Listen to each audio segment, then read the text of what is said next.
اس میں ہوگی، یعنی اس کے اندر سفیدی نظر آئے گی، سرخی جو ہے بہت کم نظر آئے گی، اور جیسے جیسے وہ بلند ہوتا جائے گا ویسے ویسے اس کے اندر سوائیں نہیں ہوں گی، جیسے اس کے اندر چمک ہوتی ہے وہ چمک نہیں ہوگی، سوائیں نہیں ہوں گی۔ اور اسی طرح سے جب سورج نکلتا ہے تو وہ جو ہے بالکل تھالی کے جیسا گول، پلیٹ کے جیسا بالکل گول ہوگا جب نکلے گا تو۔ اور اسی طرح سے اس رات کے بارے میں آپ صلی اللہ علیہ وسلم نے یہ علامت بتائی کہ جب رات میں چاند، لیلۃ القدر کی رات میں جب چاند ظاہر ہوگا آسمان پر، تو اس چاند کے اندر اتنی تیز روشنی ہوگی کہ اس کی روشنی سے جو ستارے ہوں گے ارد گرد وہ سب اس کے چھپ جائیں گے اس کی روشنی کے تحت۔ ایسا لگے گا جیسے وہ چاند سورج کے اوپر غالب آ گیا ہے، اور بالکل صاف دکھائی دے گا۔ اور اس رات میں بارش بھی ہو سکتی ہے، جیسا کہ آپ صلی اللہ علیہ وسلم کے وقت میں جب لیلۃ القدر کی رات آئی تھی تو اس رات بارش بھی ہوئی تھی۔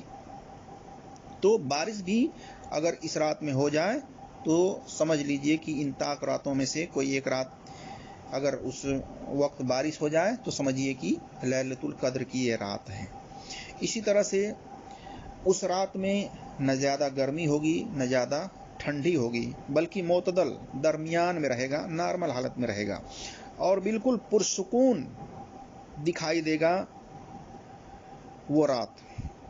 اس رات میں بالکل پرسکون اس کے اندر دکھائی دے گا۔ اسی طرح سے آپ ان تمام باتوں کی جو دلیل ہے وہ دیکھ سکتے ہیں صحیح مسلم میں حدیث نمبر 1170 ہے، اسی طرح سے 762 ہے، اور 1785 ہے، 2779 ہے، 2778 ہے، 2777 ہے۔ اسی طرح سے سنن ترمذی میں حدیث نمبر 793 ہے، سنن ابی داؤد کے اندر حدیث نمبر 1378 ہے، اور صحیح الجامع کے اندر حدیث نمبر 5475 وغیرہ پر دیکھ سکتے ہیں۔ اسی طرح سے لیلۃ القدر کی رات میں چاند کی روشنی سے زیادہ تیز ہوتی ہے، یعنی چاند کے اندر جو روشنی ہوتی ہے وہ بہت زیادہ تیز ہوتی ہے۔ جب آسمان کی طرف دیکھیں گے تو بالکل صاف شفاف دکھائی دے گا، کوئی تارے وغیرہ نہیں دکھائی دیں گے۔ اور آپ اس حدیث کو دیکھ سکتے ہیں صحیح ابن خزیمہ میں حدیث نمبر 2190 میں۔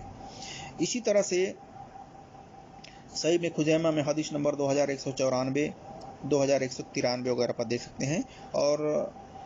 مسند احمد میں جلد نمبر 2 صفحہ نمبر 519، اور اسی طرح سے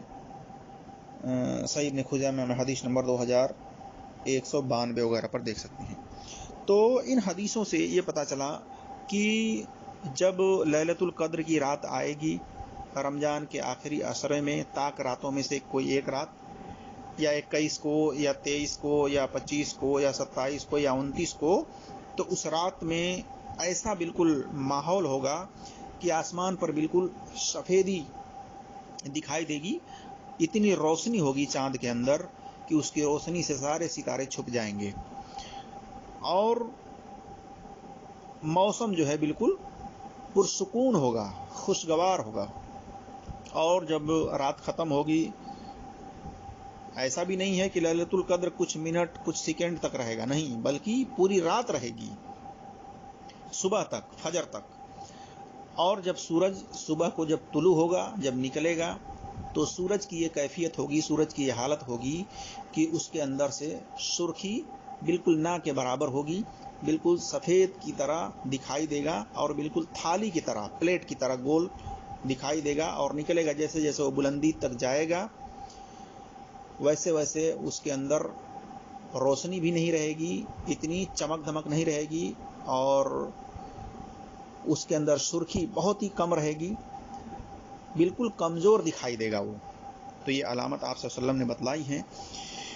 اللہ تبارک و تعالیٰ سے دعا ہے کہ اللہ تبارک و تعالیٰ ہم تمام مسلمانوں کو لیلۃ القدر کی رات میں اپنے گناہوں کی معافی اور خیر و برکت کی دعا کرنے کی توفیق عطا فرمائے. آمین یا رب العالمین. السلام علیکم ورحمۃ اللہ وبرکاتہ.